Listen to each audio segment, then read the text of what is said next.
और भारतीय मुसलमान को जब उनको लगा अपमानित खुद को महसूस किए, वो उन्होंने अपना दर्द बयां किया। और उनके दर्द को कौन सुनेगा? आदरणीय प्रधानमंत्री जी सुनेंगे, आदरणीय गृह मंत्रालय जी सुनेंगे। और जब वो कान में तेल डाल के बैठ जाएंगे, चुपचाप बैठ जाएंगे। नमाज के बाद मैं समझता हूँ कि मैं पूजा करके जब निकलता हूँ तो प्रसाद का वितरण करता हूँ, जब मैं पूजा करके निकलता हूँ तो भंडारा का वितरण करता हूँ। वैसी जो नमाज पढ़ने जाते हैं लोग, वो अमन चैन की दुआ करते हैं। लेकिन खबरें तो आई ना जगह जगह लेकिन ये ट्रेंड चलाया जा रहा है कि नमाज पढ़ने वाले लोग, जो अच्छे लोग हैं, जो सच्चे लोग, वो तो मस्जिद में रह गए या चुप अपने घर को चले गए। मैं समझता हूं कि आदरणीय प्रधानमंत्री जी को बोलना चाहिए था।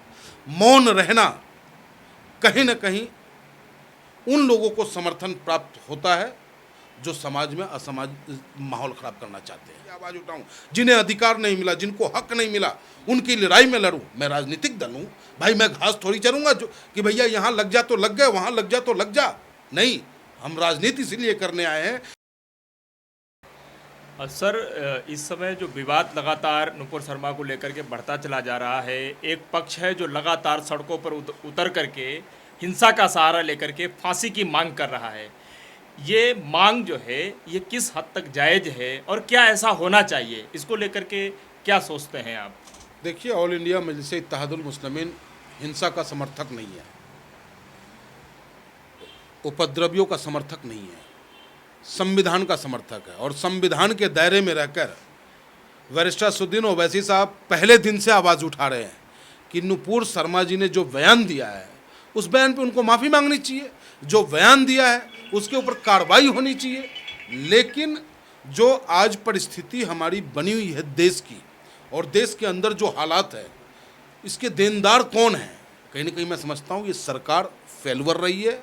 सरकार को जब निर्णय लेना था, निर्णय नहीं ले पाए ये। और आज जब उनके खिलाफ एफआईआर दर्ज हो चुका है तो उन पे संविधान विदित कार्रवाई होनी चाहिए।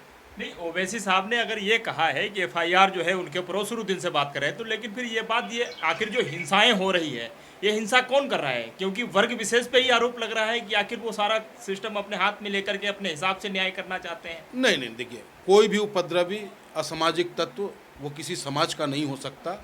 अच्छे हिंदू, अच्छे मुसलमान हमेशा शांति प्रिय रहे हैं और शांति से ही अपने देश में रहना चाहते हैं। कोई नहीं चाहता कि हमारे यहाँ पे बलवा हो, माहौल ख़राब हो। कुछ लोग होते हैं ऐसे जिनकी वजह से सभी लोग बदनाम होते हैं। क्या हिंदू समाज में नहीं है ऐसे लोग? आज भी गाज़ियाबाद में, आज ये अखबार में आप पढ़ेंगे, एक हिंदू रक्षा दल का कोई कार्यकर्ता था जिसने फिर ट्वीट करने का काम किया, जिसको गाज़ियाबाद पुलिस ने एफआईआर कर उसे जेल भेजने का काम किया।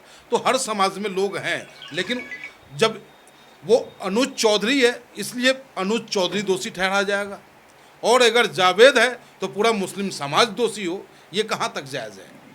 ये जायज़ नहीं है। अभी तक इस पूरे मामले पर गृह मंत्री साहब कुछ नहीं बोले हैं, प्रधानमंत्री लगातार चुप हैं। उनकी चुप्पी को किस तरीके से देखते हो आप? बहुत महत्वपूर्ण सवाल आपने किया, क्योंकि हमारे देश के शासक कौन है? आदरणीय प्रधानमंत्री जी, गृह मंत्री जी, और सारा अमला उनके अंडर में आता है। जिस देश की जनता आदरणीय प्रधानमंत्री जी के आह्वान पर अचानक अपने पॉकेट के नोट को कागज का टुकड़ा समझ लेता हो, जिस देश की जनता उनके आह्वान पे थाली और ताली और दीपक जलाने की बात करता हो, जिस देश की जनता उनकी आवाज़ पे, एक आवाज़ पे जो है आपको लॉकडाउन हो जाता हो, क्या देश के प्रधानमंत्री जी आज आकर के अपील करें वो अपने देश के लोगों से? क्या देश के लोग शांति अहिंसा की जब वो अपील करेंगे तो देश के लोग नहीं मानेंगे? मैं समझता हूं कि आदरणीय प्रधानमंत्री जी को बोलना चाहिए था। मौन रहना कहीं ना कहीं उन लोगों को समर्थन प्राप्त होता है जो समाज में माहौल खराब करना चाहते हैं। प्रधानमंत्री जी अभी तक चुप हैं, लेकिन क्या आप इस बात को नहीं मानते हैं कि उन्होंने जो है कार्रवाई करनी शुरू कर दी है? उन्होंने एफआईआर तमाम लोगों पे दर्ज की है, ये भी तो एक तरीके से नहीं, अब आप इसे इस एंगल से भी देख सकते हैं कि एफआईआर सबसे पहले किस पे हुआ? नुपुर शर्मा जी पे हुआ। एफआईआर होने के बावजूद अब तक उन पे कार्रवाई ना होना, क्या ये वजह नहीं माना जा सकता है? अगर ये कार्रवाई, जैसी बैरिस्टर असदुद्दीन ओवैसी साहब ने आवाज़ उठाया, दर्द हुआ, अरे हम भारतीय, ये भारतीय मुसलमान है ना, कोई अफगानिस्तान और तालिबान के तो है नहीं। और भारतीय मुसलमान को जब उनको लगा अपमानित खुद को महसूस किए, वो उन्होंने अपना दर्द बयां किया, और उनके दर्द को कौन सुनेगा? आदरणीय प्रधानमंत्री जी सुनेंगे, आदरणीय गृह मंत्रालय जी सुनेंगे। और जब वो कान में तेल डाल के बैठ जाएंगे, चुपचाप बैठ जाएंगे, और आवाज़ जब होगी, इंटरनेट की दुनिया है, पूरी दुनिया में आवाज़ जाता है। और आज कहीं ना कहीं हम हिंदुस्तानी, हम बैरिस्टर साहब भी शर्म महसूस कर रहे हैं कि हमारे देश के लोगों को सर झुकाने पे जो आज सर झुकाने पे मजबूर होना पड़ा है, तो वो सरकार की गलत नीतियों की वजह से। तो सर, नमाज के बाद जो है इतना विरोध क्यों किया जा रहा है? तमाम जगहों पे देखने को मिला ये। देखिए, ये गलत सवाल है। नमाज के बाद मैं समझता हूँ कि मैं पूजा करके जब निकलता हूँ तो प्रसाद का वितरण करता हूँ, जब मैं पूजा करके निकलता हूँ तो भंडारा का वितरण करता हूँ। वैसी जो नमाज पढ़ने जाते हैं लोग, वो अमन चैन की दुआ करते हैं। लेकिन खबरें तो आई ना, जगह जगह लेकिन ये ट्रेंड चलाया जा रहा है कि अरे नमाज पढ़ने वाले लोग जो अच्छे लोग हैं, जो सच्चे लोग, वो तो मस्जिद में रह गए या चुप अपने घर को चले गए। जो उपद्रवी थे, अब सवाल ये उठता है कि अगर ठेली पे ईंट एकत्रित हुआ, पत्थर एकत्रित हुआ, तो कैसे हुआ? क्या लोगों ने नहीं देखा? क्या प्रशासन तक ये आवाज़ नहीं पहुंची? अगर कहीं किसी छतों पे पत्थर तैयार किया जा रहा है, हथियार रखे जा रहे हैं, तो प्रशासन कर क्या रही है? क्या वो घटना घटने का इंतजार कर रही थी? तो इसमें आप दोनों पक्ष को दोषी ठहराएं। प्रशासन फेल कर रहा है, जिसका नतीजा है कि आज पूरा हिंदुस्तान जल रहा है। नहीं, लेकिन आप ओवैसी साहब का बार बार जिक्र कर रहे हैं, एफआईआर तो ओवैसी साहब पर भी हुई है। सवाल उठता है इस पे, किस बयान पे आपने ओवैसी साहब के ऊपर एफआईआर करने का काम किया? कौन सा ऐसा बयान है जो किसी धर्म को आहत करता हो? कौन सा ऐसा बयान है जो देश के लिए नुकसानदायक हो? उन्होंने जब भी कोई बातें कही है, संविधान के दायरे में कही है, संविधान प्रदत्त की है, और ये हमारा राइट्स बनता है कि मैं अपने लोगों की आवाज़ उठाऊं, कमजोरों की आवाज़ उठाऊं, दलितों की आवाज़ उठाऊं, पिछड़ों की आवाज़ उठाऊं, जिन्हें अधिकार नहीं मिला, जिनको हक नहीं मिला, उनकी लड़ाई में लड़ूं। मैं राजनीतिक दल हूं भाई, मैं घास थोड़ी चरूंगा जो कि भैया यहाँ लग जा तो लग गए, वहाँ लग जा तो लग जा। नहीं।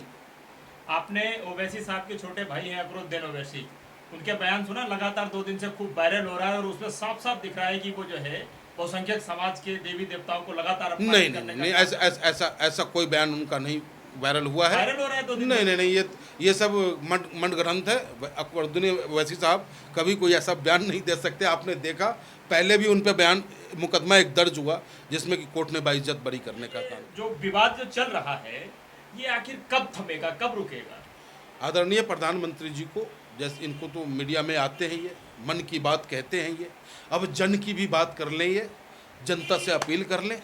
निश्चित रूप से हमारे देश के लोग सहनशील हैं, भाईचारा प्रेमी हैं, एक साथ रहना पसंद करते हैं। हमारे देश का सम्मान इसलिए होता है क्योंकि हमारे देश में गांधी जी, भगत सिंह, चंद्रशेखर आज़ाद, अशफाक उल्लाह खां, कैप्टन वीर अब्दुल हमीद जैसे लोग रहे। हमारे देश में सभी धर्म फले फूले, आज से नहीं सदियों से फलते फूलते आए। कभी किसी के टिकट, किसी के तिलक पे, किसी की दाढ़ी, किसी की पगड़ी पे उंगली नहीं उठाया गया। लेकिन आज ऐसा क्या हो गया है हमारे देश के लोगों को कि एक दूसरे का चेहरा देख करके पहचानने की बात कर रहे हैं, कपड़ा देख के पहचानने की बात कर रहे हैं। तो इन सब बातों को खत्म कर। ये किसने कहा?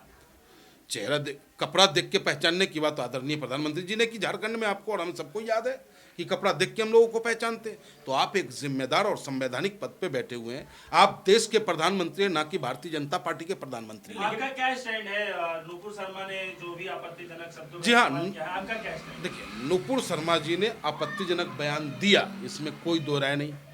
हमने उनके खिलाफ एफआईआर दर्ज कराई। सरकार से मांग करते हैं कि कानून के तहत उन पे कार्रवाई हो, उनकी गिरफ्तारी हो। फिर उनको क्या जवाब देना चाहेंगे जो खुद से ही मतलब सजा देने की बातचीत कर रहे हैं, तमाम तरीके सब कुछ कर रहा है? बिल्कुल ऐसे लोगों का समर्थन नहीं करता ऑल इंडिया मजलिस इत्तेहादुल मुस्लिमीन।